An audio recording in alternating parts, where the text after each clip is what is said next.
আসসালামু আলাইকুম। সামনে যেহেতু রমজান মাস আসছে, তো এই নিয়মে যদি আপনি আলুর চপ বানিয়ে খান তাহলে বাসার সবাই প্রশংসায় ভর। পরিমাণ মতন ময়দা আর বেসন দিয়ে নিয়েছি, আপনাদের পছন্দ অনুযায়ী শুকনো ঝালের গুঁড়া, হলুদের গুঁড়া, স্বাদ মতন লবণ, ধনিয়ার গুঁড়া আর ওই যে মশলা আছে না, ম্যাগি মশলা, সেই মশলা দিয়ে নিয়ে পর্যায়ে দেব ধনিয়ার গুঁড়া।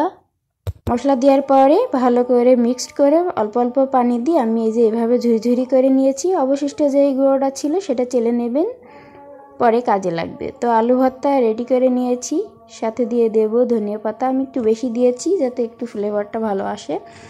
তো কাঁচা ঝাল দিয়ে নিয়েছি কিছু, শুকনো ঝাল আধ ভাঙা করে দিয়েছি, এটা আপনাদের স্বাদ অনুযায়ী দেবেন। আর দিয়েছি কর্নফ্লাওয়ার দিয়ে এগুলো ভালো করে মিক্স করতে হবে। আর একটু দিলাম জিরের গুঁড়ো আর একটু লবণ দিয়ে নিয়েছি, কিছু দিয়েছি পেঁয়াজ বেরেস্তা দিয়ে এভাবে আমি শেপ দিয়ে নিয়েছি।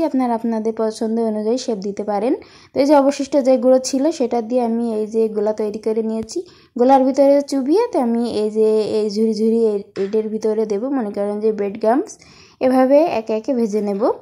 তো লো আঁচে ভাজতে হবে, তাহলে মসমসেটা অনেকক্ষণ থাকবে।